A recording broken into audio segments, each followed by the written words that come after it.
এই কাজটা আমাকে দাও যুধিষ্ঠির। ভগবান স্বয়ং করছেন। আমরা কৃষ্ণের ওই ঘটনাটাকে খুব মনে করি না।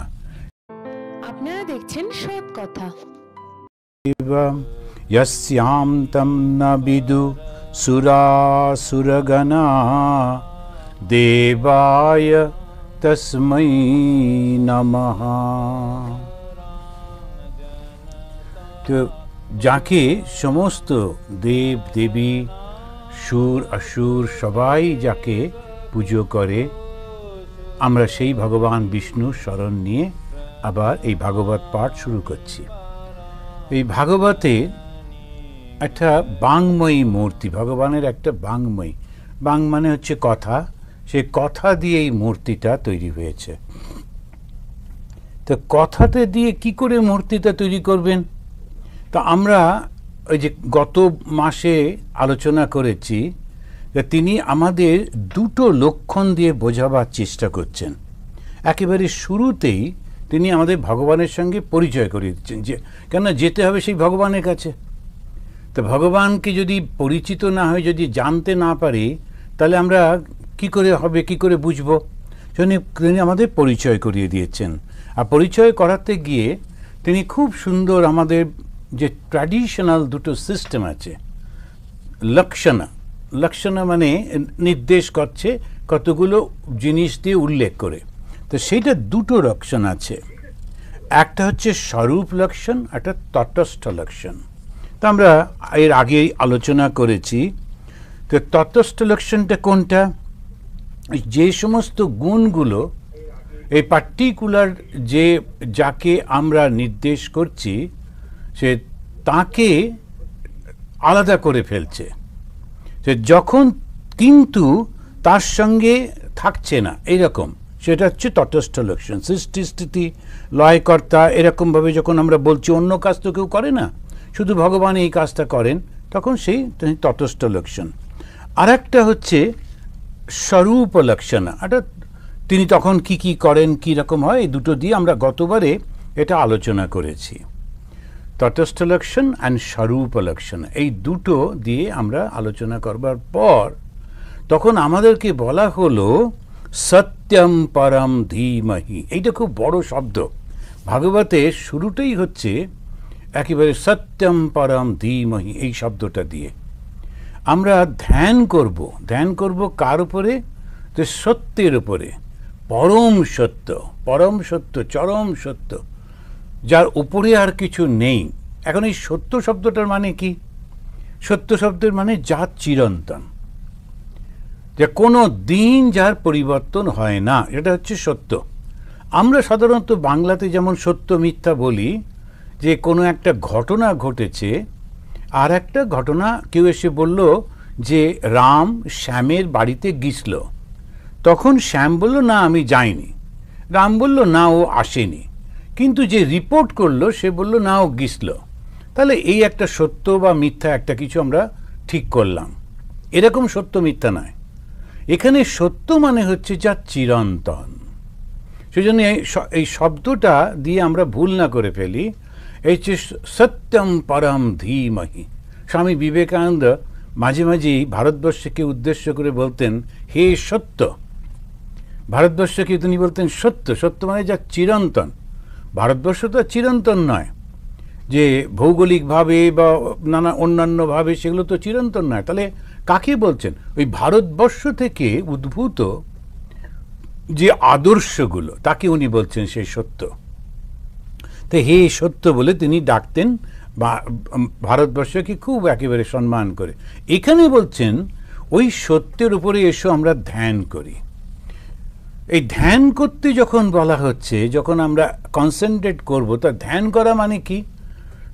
যে আদর্শটাকে আমরা ধ্যান করব, যে বস্তুটার ওপরে আমাদের সমস্ত মনটা দেব, ওইটাই আমরা হব। ধ্যান করলে আমরা সেটা হয়ে যাই। যখন আমরা শ্রীকৃষ্ণের ধ্যান করছি, তখন ধীরে ধীরে আমরা শ্রীকৃষ্ণের মতো হয়ে যাই। তিনি বলছেন কার ধ্যানে বসে আছিস? মায়ের অনেক সময় বকতেন যে কার ধ্যান করছিস, এটা হাঁ করে কিছু একটা ভাবছে, কিসের ধ্যান করছি? ধ্যান করা মানে সেই বস্তুটা হয়ে যাওয়া। তখন আমাদের এই ভাগবতের শ্রেষ্ঠ যে মুনি ব্যাসদেব, তিনি আমাদের আহ্বান করছেন, এসো আমরা সত্যের ধ্যান করি। সত্য ধ্যান করলে কি হবে?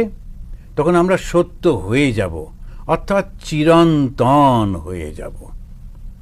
আমাদের চিরদিনের জন্যে আমরা সেই সচ্চিৎ আনন্দ স্বরূপের মধ্যে বিলীন হব। যদিও দ্বৈত দিয়ে আমাদের সমস্ত বিষয় দেখবেন 1 থেকে 9 পর্যন্ত হচ্ছে বিষ্ণু সম্পর্কে, আবার 10, 11 হচ্ছে কৃষ্ণ, তারপরে 12তে গিয়ে শেষ হচ্ছে। কিন্তু সব কিছুর পেছনেই হচ্ছে এই হিন্দু ধর্মের যেটা বৈশিষ্ট্য, একেবারে সেই চূড়ান্ত বেদান্তে নিয়ে যাবে। সেই জন্য প্রথমেই উনি টিউনটা ঠিক করে দিলেন, এই সুরে বাজতে হবে। সেই সত্য, সেটা কি? সত্যম পরম ধীমহি। তো ভগবানের সঙ্গে পরিচয় করিয়ে দিলেন। তো হচ্ছে ইনি হচ্ছেন এই রকম, এটা এসো এইবারে আমরা সেই চিরন্তন যিনি, তার উপরে আমরা ধ্যান করি। সত্যম পরম ধীমহি। এরপরেই মহর্ষি ব্যাসদেব বলছেন, অত্র কৃতিভি শুশ্রূষুভি তৎক্ষণাৎ। তৎক্ষণাৎ, সঙ্গে সঙ্গে হয়ে যাবে। তখন ভাগবতটা কেন পড়তে হবে? আরো কত বই টই তো রয়েছে। তখন ব্যাসদেব উনি বলছেন, দেখো এই যে অত্র, এই যে গ্রন্থটা পাঠ করলে, কৃতিভি শুশ্রূষুভিহি, এইটা পাঠ করলে কিংবা শুনলে সঙ্গে সঙ্গে মুক্ত হয়ে যাবে। তবে উনি একটু চালাকি করে একটা কথা দিয়ে রাখলেন, এ মশাই ভাগবত তো পাঠ শেষ করলাম, কই মুক্ত তো হলো না। তখন উনি একটা শব্দ বসিয়ে রেখেছেন, কৃতিভি। কৃতিভি মানে যাদের মনটা পবিত্র। যেই তুমি পারলে না, তখন তোমার মন পবিত্র নয়, আমি কি করব? সুতরাং ওইগুলো সমস্ত ঋষিরাও বোধহয় আগে লটাও পড়ে তারপরে বইটই লিখত। সেই জন্যে ওই একেবারে সেইটা বলে রেখেছেন, কৃতিভি। কে, তার কোন মনটা সঙ্গে সঙ্গে হবে? যার মন একদম শুদ্ধ। নয় নরেন্দ্রনাথ 16-17 বছরের ছেলে, 18 বছরের ছেলে, ও চাকরির জন্যে ঠাকুরের কাছে এলো, চাকরি পাচ্ছি না, একটু মাকে বলে দিন না। তখন বলে, আচ্ছা তুমি গিয়ে বলো, দেখো না আজকে তো শনিবার, ভালো দিন, যাও। ও যেই গেল সঙ্গে সঙ্গে মায়ের দর্শন হলো। আমি জানি না কত শনিবারে গেছি মা, ওই মায়ের দক্ষিণেশ্বরে, ওই একই কই কোনো দিন তো নরেন্দ্রনাথের মতো হলো না। তখন আমরা ঠাকুরকে দোষ দিতে পারবো না যে ঠাকুর নরেন্দ্রনাথে হলো, আমার কেন হলো না? তুমি কেন নরেন্দ্রনাথকে ভালোবাসতে বলে দেখা দিয়ে দিলে? উনি ভালোবাসে না, উনি বলছেন কৃতিভি। কেননা ওর মনটা না একদম শুদ্ধ, সেই জন্য দাঁড়ানোর সঙ্গে সঙ্গে এটা হলো। অনেকেই ভাবেন যখনই দীক্ষা নেব, দীক্ষা নেবার সঙ্গে সঙ্গে একটা কিছু হবে। তা আমরা বলি, দেখুন আপনার হবে কি হবে না জানি না, কিন্তু আমি তো বুঝতে পারছি না। সুতরাং দীক্ষাটা নেবেন, নিয়ে সেই মন্ত্রটা জপ করতে হবে, তারপরে একদিন আমরা পবিত্র হব। তাই পবিত্রতা মানে কি? সবসময় এই কথাটা আমি বলি, পবিত্রতা মানে হচ্ছে যার মধ্যে সংসার বাসনা নেই, সংসারের কোনো বাসনা থাকবে না। সংসার মানে এই জগৎটা, যা কিছু সরে সরে যাচ্ছে সেটাই হচ্ছে সংসার। সম্যক সরতি ইয়া সা সংসার, যা কিছু বারবার সরে সরে যাচ্ছে। এই যে সরে যাচ্ছে কোনটা? আমার শরীর, আমার মন থেকে শুরু করে সব কিছু সরে যাচ্ছে।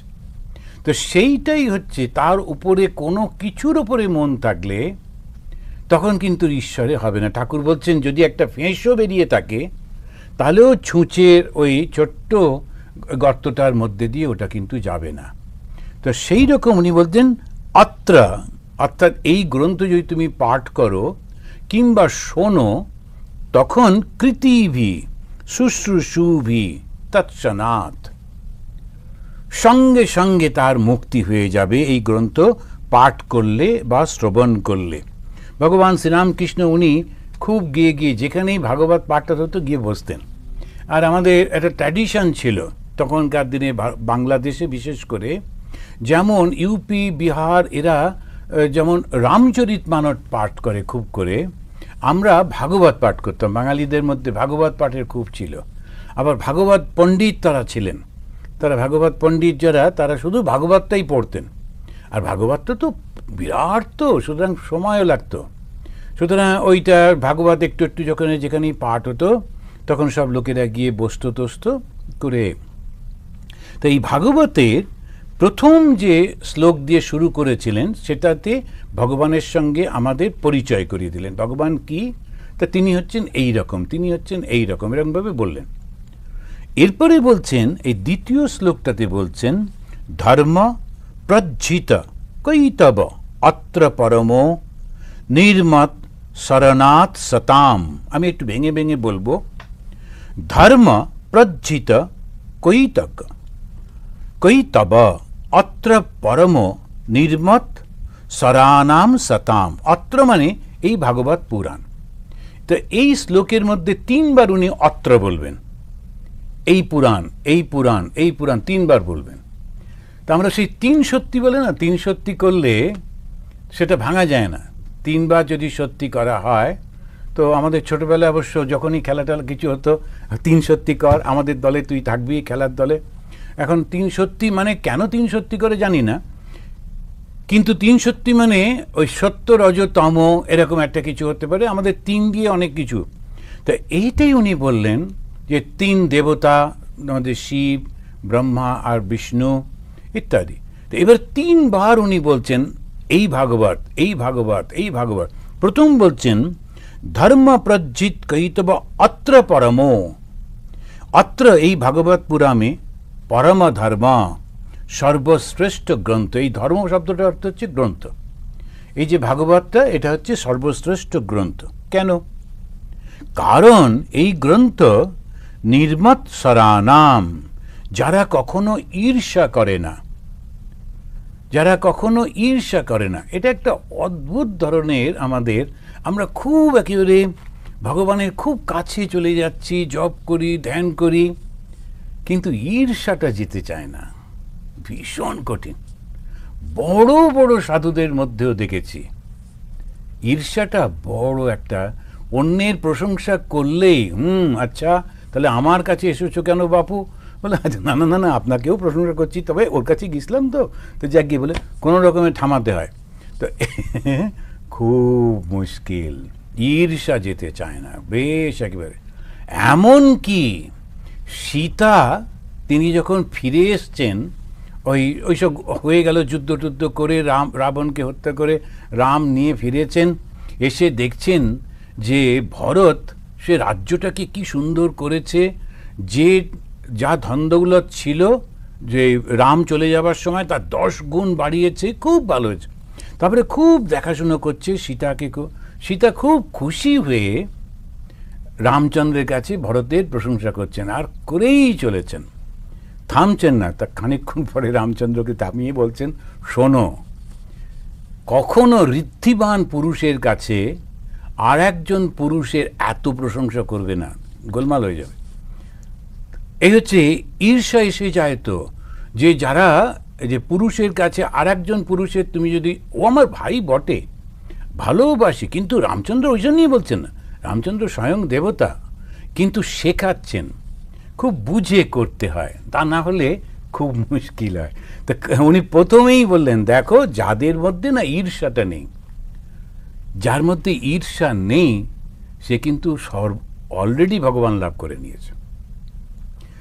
কেননা ঈর্ষা কখন হয়? যেমন আমি পাচ্ছি না ও পাচ্ছে, এই বোধ হয়।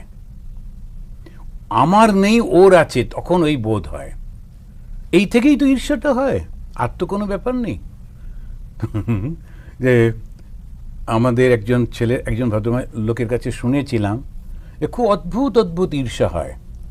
তো ওই ভদ্রলোকের মা, তিনি খুব খুঁজে পেতে অতি সুন্দরী একটি মেয়ের সঙ্গে ছেড়ে বিয়ে দিলেন, দিয়ে তিনি তাকে নিয়ে গেলেন একটা ছোট্ট শহরে, সবার সঙ্গে পরিচয় করে দিলেন, খুব একেবারে খুশি, দেখো আমার ছেলের সুন্দরী বউ। এবারে সবাই ওই বউটির খুব প্রশংসা করে, এবার রোজই করে, যখনই যে আসে ওই বউটির কি সুন্দর দেখতে, কি সুন্দর ব্যবহার। এইবারে ওর শাশুড়ি মার খুব রাগ হলো। উনি কি করলেন জানেন? উনি ছেলেকে বললেন, যতদিন আমি বেঁচে থাকবো বউকে তুমি কিন্তু এই বাড়িতে আনবে না। ঈর্ষা। ওই ভদ্রলোকের সঙ্গে তার শেষ অনেক বয়স হয়ে গেছে, তাকে দেখা হলো, তো উনি বলছিলেন যে এইবারে আমি কি করব, আমি মাতৃভক্ত, মাকে দেখব না বউকে দেখব, আমি সংকটে পড়ে গেলাম, সেই বউকে তখন রেখে দিয়ে এলাম, মা মারা যাবেন, কিন্তু মা সচিন তেন্ডুলকরের মতো ব্যাট নিয়ে বসে আছেন, কিছুতেই কোনো বল মিস করছেন না। এখন ভীষণ সমস্যা পড়ে গেলেন, গিয়ে টিয়ে মা যখন মারা গেলেন, এরা দুজনেও তখন কাছাকাছি প্রায় অলমোস্ট 58-60 এসব বয়স হয়ে গেল। তারপরে ওই বউটিও বসেছিলেন খুব, তারপরে খুব ভালো, আমি তাকে দেখিনি তাকে কখনো, কিন্তু ওই ভদ্রলোকের কান্নাটা আমি দেখেছি। বলছে আমি খুব ধর্ম সংকটে পড়ে গেছিলাম। তো যাই হোক, ওটা একটা ঘটনা। আমি বলেছিলাম না, আপনার কর্তব্য ছিল স্ত্রীর দিকেও, যাই হোক যা হয়ে গেছে। ওই ভদ্রমহিলা বলেছেন না, এই বয়সে আর সংসার করতে যাব না, লোকেরা হাসাহাসি করবে, যেমন আছি থাকবো। ঈর্ষা কোথায় গিয়ে পৌঁছয় দেখুন। এই ঈর্ষাটা এত ভয়ঙ্কর হয়, উনি সেই কারণেই বললেন নির্মত সকারানাম। নির্মত সকারানাম মানে যাদের মনের মধ্যে কোনো ঈর্ষা নেই, সতাম, শুধু তাই নয়, দয়ালু বটে। তো দয়ালুটা কেন? দয়ালু মানে যাদের মধ্যে ঈর্ষা নেই তাদের না খুব দয়া তো হবেই হবে। সেজন্য মা শারদামণি দেবী বলছেন, যার মনের মধ্যে দয়া নেই সে কি মানুষ গো? দয়া তো না থাকলে কি করে সে মানুষই হয় না। এরপরে বলছেন যারা কখনো ঈর্ষা করে না, যারা দয়ালু এবং প্রজ্জিত কৈতব। এবার এই শব্দটা একটা দারুণ শব্দ বললেন। উনি বলছেন প্রজ্জিত কৈতব, মোক্ষও চায় না। ওই যে কৈতব মানে হচ্ছে মোক্ষ, মোক্ষও চাই না। মোক্ষ মানে আমি অরিজিনাল হয়ে যাব, আমি সেই চৈতন্যের মধ্যে মিলে যাব, আমি ভগবানের মধ্যে মিলিয়ে যাব। ও বলছে না, তা চায় না, আমি ভগবানের লীলা দেখব, তো ভগবানের সঙ্গে থাকবো, আশেপাশে থাকবো আর লীলা দেখব। আর সেই কারণে ও মোক্ষও চাইছে না। এইরকম যারা, তাদের কি হবে? বেদ্যম বাস্তবম অত্র বস্তু শিবদম তাপত্রয় উন্মূলম। আবার একটা অত্র বলছেন সেকেন্ড লাইনে, বেদ্যম বাস্তবম অত্র বস্তু শিবদম তাপত্রয় উন্মূলনম। অত্র মানে হচ্ছে এই ভাগবতে, আবার এই ভাগবতে কি আছে? তাপত্রয় উন্মূলনম, ত্রিতাপ থেকে সে কিন্তু বেঁচে যাবে। এই ভাগবতটা আমরা কেন পড়ব? যদি এই ভাগবতটা পড়লে তোমার সঙ্গে সঙ্গে মুক্তি হবে। কিন্তু কার মুক্তি হবে? যার ঈর্ষা নেই, যার দয়া আছে, আর যে মোক্ষও চায় না, ওটা আমার দরকার নেই। ভগবান শ্রীরামকৃষ্ণ একদিন তার প্রিয় শিষ্য নরেন্দ্রনাথকে জিজ্ঞেস করলেন, আরে তুই কী হতে চাস? ও বলল, আমি একদম নির্বিকল্প সমাধিতে ডুবে থাকবো, আর মাঝে মাঝে, ছোট তো সেই জন্য বলছে, মাঝে মাঝে যখন একটু দেহবোধ আসবে তখন খেয়ে দিয়ে আবার ধ্যানের মধ্যে ডুবে যাব। তখন তো ন্যাচারালি শরীরটা রাখতে হবে, নিলে ধ্যান করবে কে? ওই জন্য বলে মাঝে মাঝে। তখন ঠাকুর বলছেন, তুই কত বড় হবি, একটা বটবৃক্ষের মতো হবি, হাজার হাজার প্রাণী তোর ছায়াতে এসে শান্তি লাভ করবে, নিজের মুক্তি চাইছিস? খুব ছোট কথা তুই বললি। এই যে ছোট কথা মানে নিজের মুক্তি, এটাতে উনি তখন বলতে চাইছেন মোক্ষ আমি চাই না। পরবর্তীকালে স্বামী বিবেকানন্দ বলছেন যে so long there will be a hungry soul, I will come again and again to serve them, এরকম ধরনের। আমি আবার আসবো যতদিন একটা প্রাণী অভুক্ত থাকবে যে কষ্ট পাবে। এই হচ্ছে ঠিক একেবারে ওই মনটা এত বড় হয়ে যাচ্ছে। এখানে সেটা বলছেন, আমি ঈশ্বরের সমস্ত লীলা দেখব, তার সঙ্গে থাকবো, তার সঙ্গে কাজ করব। স্বামী রঙ্গনাথানন্দজি মহারাজ যখন খুব অসুস্থ, তখন একদিন ওকে বলা হলো, মহারাজ আপনি দেহ চলে গেলে মুক্ত হয়ে যাবেন তো? উনি বললেন, I don't care for liberation. কে বললো? আমি মুক্তি চাই না, আমি আবার রামকৃষ্ণ মিশনের ব্রহ্মচারী হব, আবার শাস্ত্র পড়ব, আবার স্বামী বিবেকানন্দের কাজ করব, যত দিন জগতে দুঃখ থাকবে বারবার আসবো আর স্বামীজির কাজ করব। অন্য ধরনের মানসিকতা, নিজের মুক্তি চাইছে না। তো এখানে বলছে যারা ভগবানকে ভালোবাসে, ও নিজের মুক্তিও চায় না, না না আমার যা কষ্ট হয় হোক, কিন্তু আমি ভগবানকে দেখব। ওই ভালোবাসা যাদের আছে তাদের কি হয়, তারা এই ভাগবত পাঠ করে তখন তিনটে যে ত্রিতাপ, আদি দৈবিক, আদি ভৌতিক আর আধ্যাত্মিক, এই তিনটে তাপ, তাপ মানে কষ্ট। দেখুন হিন্দুদের এইটা একটা খুব বৈশিষ্ট্য, মাথাটা একদম পরিষ্কার, এত নানান গোলমালের মধ্যেও সমস্ত কিছুকে ছোট্ট ছোট্ট করে দিয়েছে, একদম ক্যাপসুলের মতো। যত গোলমাল আছে, সমস্যা, কষ্ট কোথা থেকে আসে? তিন জায়গা থেকে আসে। একটা হচ্ছে ওই আঙুলটা ওপর দিকে তুলে ওরা বলল এই প্রকৃতি থেকে আসে, প্রকৃতি নানান রকম সমস্ত। এই কিছুদিন আগে একটা আমাদের এই কাছেই নেপার ভিলের ওপর দিয়ে একটা তুমুল ঘটনা ঘটল, সেই কারুর বাড়ির ছাদ উড়ে চলে গেল, কারুর গাড়ি ভেঙে গেল, কত কি সমস্ত হলো। এখন কত লোক ঘর হারা হয়ে কোথায় কোথায় থাকবে এই ওই করে বেড়াচ্ছে। এখন কথা নেই বার্তা নেই, রাত্রির বেলায় হঠাৎ করে ওরকম একটা হলো। এটা কি হলো? অথচ পাশের বাড়িটা ঠিক আছে, ওর ওপর দিয়ে চলে গেল কেন? ওই ত্রিতাপের প্রথম যেটা, ওই প্রকৃতি ওকে কষ্ট দিল। সেজন্য প্রথমেই বলে শান্তি। প্রথম শান্তিটা হচ্ছে তুমি প্রকৃতি আমার উপরে তুমি কিন্তু দয়া করো, আমাকে তুমি কষ্ট দিও না। তো এই ত্রিতাপের দ্বিতীয় হচ্ছে আদি ভৌতিক। আশেপাশে যত আমাদের লোকজন আছে, পশু পাখি আছে, তাদেরকে সবসময় বলা তোমরা কিন্তু আমাকে কষ্ট দিও না। আর তৃতীয় হচ্ছে আধ্যাত্মিক। আধ্যাত্মিক মানে এই শরীর আর মন, আমি। তো এই আমাকে তখন নিজেকেই বলতে হয় যেন আমার শরীর মন সুস্থ থাকে। শরীর মন সুস্থ না থাকলে আমি কি করে মানুষের জীবন সার্থক করব? এই তিনটে থেকে রক্ষা করবে। শিবদম পরম কল্যাণকর, বাস্তবম সর্বকালের শ্রেষ্ঠ যিনি, সব সময় স্থির হয়ে রয়েছেন, কখনো পরিবর্তন হন না, বস্তু অর্থাৎ পরমতত্ত্ব, বেদ্যম অনায়াসে জানতে পারা যায়। তাহলে ভাগবত আমরা কেন পড়ব? এইগুলোর জন্য পড়ব। তারপরে লাস্ট লাইনে গিয়ে বলছেন, দ্বিতীয় শ্লোকে লাস্ট লাইনে, শ্রীমদ্ ভাগবতে মহামুনি কৃতে কিংবা পরৈ ঈশ্বরঃ সদ্য হৃদি অবরুদ্ধতে অত্র কৃতিভি শুশ্রূষুভি তৎক্ষণাৎ। ওই যেটা শব্দটা আমি আগে আপনাদের বলেছি, অত্র মানে এই ভাগবতে। কোন ভাগবত? যা মহামুনি কৃতে শ্রীমদ্ ভাগবতে। ভাগবত মানে হচ্ছে ভগবানের কথা। তো এই ভাগবত বললে তো ভুল হয়ে যেতে পারে, ভগবানের কথা তো অনেক আছে, অনেকে বলছে। তখন বলছেন কোন ভাগবত? পরিষ্কার করে দিলেন, মহামুনি কৃতে। যে সে মুনি নয়, যিনি একদম মহামুনি, সেই নারায়ণ স্বয়ং তিনি সেইটা বলেছিলেন বলে মহামুনি কৃতে।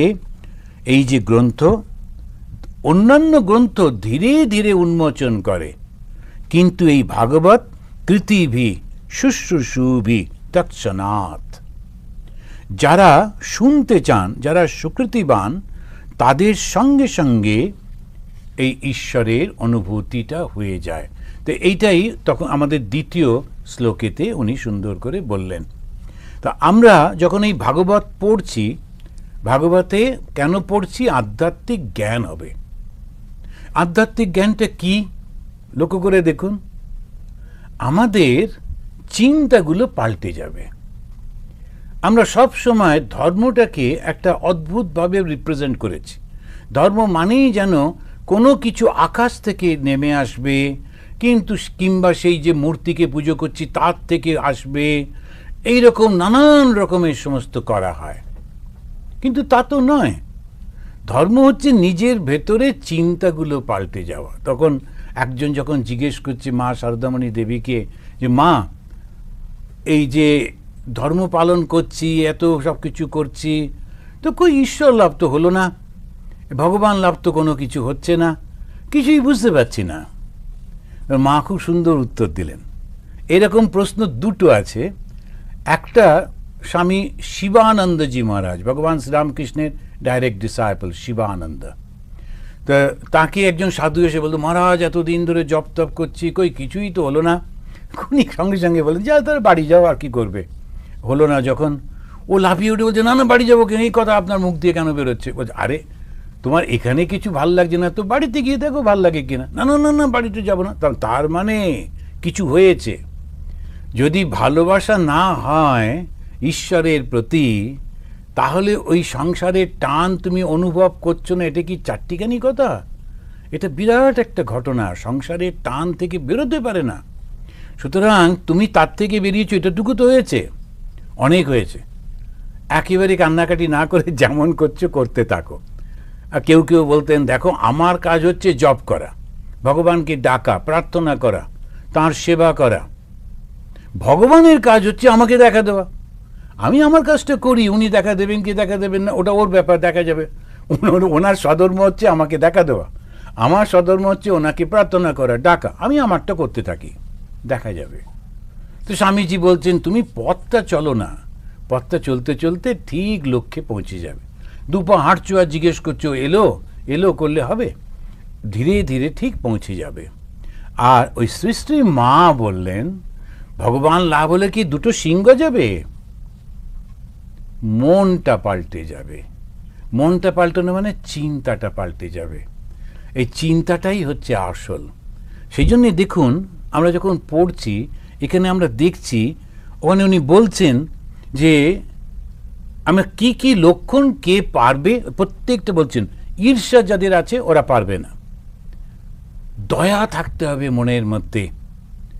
তারপরেতে উনি বলছেন যে কৃতিভি, যাদের মনটা শুদ্ধ হয়ে গেছে ভগবান, এমন শুধু তাই না, ওরা মোক্ষ পর্যন্ত চাইছে না, এত ভালোবাসা ভগবানের প্রতি। এই রকম যদি তুমি হও তখন তুমি ভগবানকে পাবে, এই ভাগবত তোমার পক্ষে তখন ভালো হবে। তো সে একটা গল্প আছে, ঠাকুরও বলেছে, রামকৃষ্ণদেবও বলেছেন, যে একজন ব্রাহ্মণ সে যেত রাজাকে ভাগবত শোনাতে। ওই যে ভাগবত পণ্ডিত বলা হতো, ভাগবত পণ্ডিত। ওরা একটা ভাগবত গ্রন্থ হাতে নিয়ে ঘুরে ঘুরে বেড়াতো এবং বড় লোকদের বাড়িতে গিয়ে পাঠ করত। বড় লোকরা মনে করতো যে এই ভাগবত পাঠ হয়েছে, তার আগে একটু পুজো টুজো হলো, ফুল টুল চড়ানো হলো, তারপরে চাল চড়ানো হলো। আমরা যখন পুজো টুজো করি এমন একটা চতুর্দিকে করে দিই, পরিষ্কার করতে অনেক সময় লাগে, তখন মনে হয় বাহ একটা কিছু বড় কিছু হলো। মানে প্রথমত পরিষ্কার করে পুজোয় বসলো, তারপরে চতুর্দিকে চাল ছড়িয়ে দিলাম, ফুলের টুকরো ছড়িয়ে দিলাম, এই জল ছড়ালাম, এসব করে তোরে জায়গাটা দারুণ নোংরা করে খুব খুশি হয়ে আমরা চলে এলাম যে না এটা কিছু হয়েছে। এই বোধহয় গত বছরের আগের বছরে এখানেতে অন্ধ্র অ্যাসোসিয়েশন আমাকে নিয়ে গেছিলো, ওদের একটা উৎসব হচ্ছিল। এই যেমন বেঙ্গলি অ্যাসোসিয়েশন তেমনি অন্ধ্র অ্যাসোসিয়েশন। আর বাঙালিদের সঙ্গে খুবই মিল আছে দেখলাম, ওই একই জায়গায় দুটো দল হয়ে গেছে ঝগড়া করে, দুটো অন্ধ্র অ্যাসোসিয়েশন। আমি বললাম বা বেশ একটা মিল পাচ্ছি।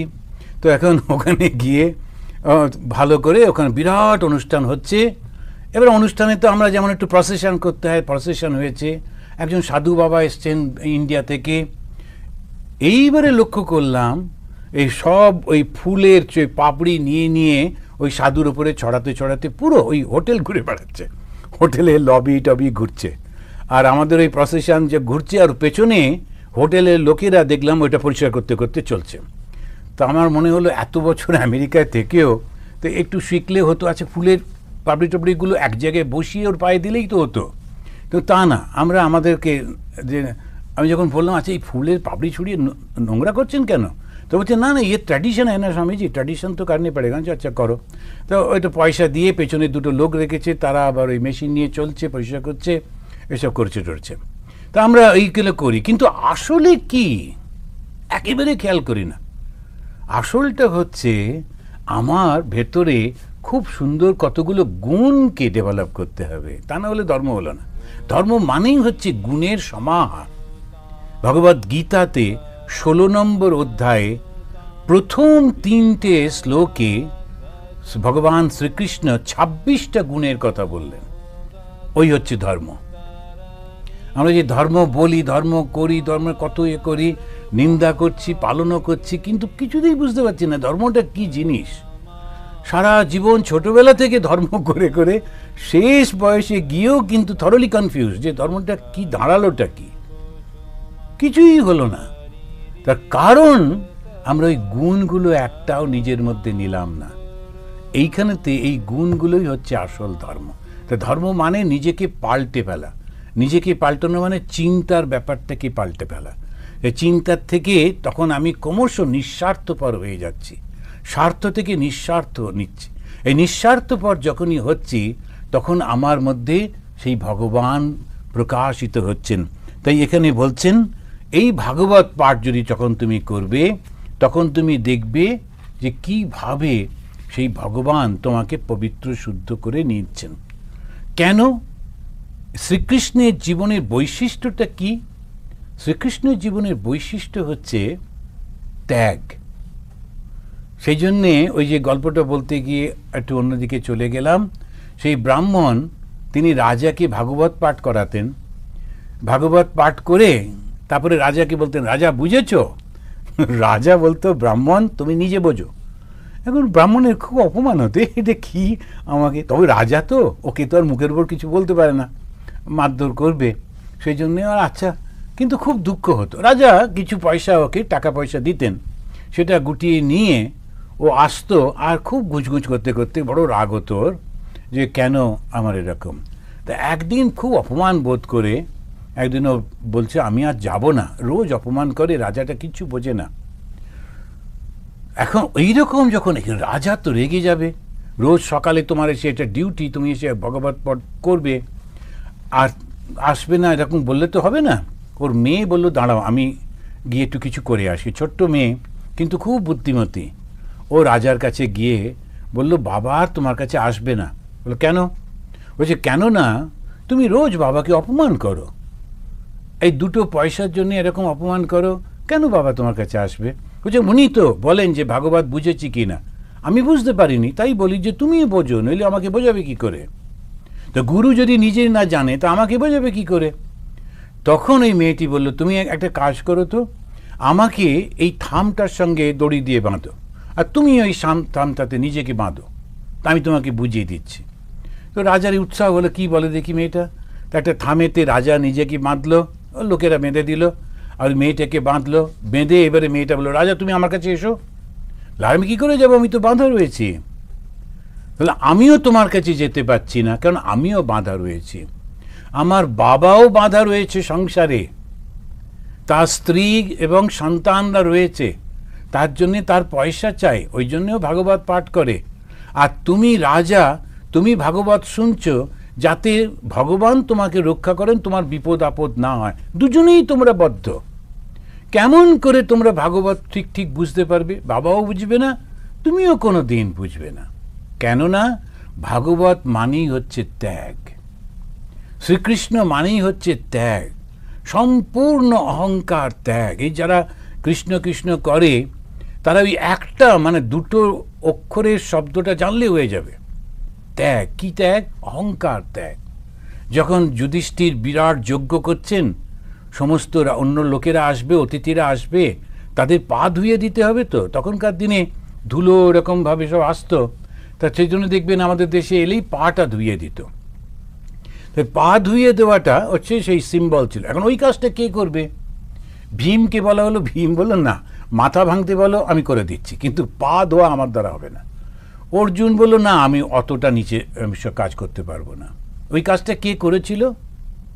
স্বয়ং শ্রীকৃষ্ণ করলেন। বললেন এত বড় সুন্দর কাজ আমি করব। প্রত্যেকটা মানুষের মধ্যে সেই ঈশ্বর রয়েছেন, আমি ঈশ্বরের চরণ দুটি ধুয়ে দেব, এই কাজটা আমাকে দাও যুধিষ্ঠির। ভগবান স্বয়ং করছেন। আমরা কৃষ্ণের ওই ঘটনাটাকে খুব মনে করি না, কিন্তু ওই হচ্ছে অহংকার ত্যাগ করে সত্যকে বুঝতে পেরে যখন আমরা এগোই তখনই ভাগবতকে পাওয়া যাবে।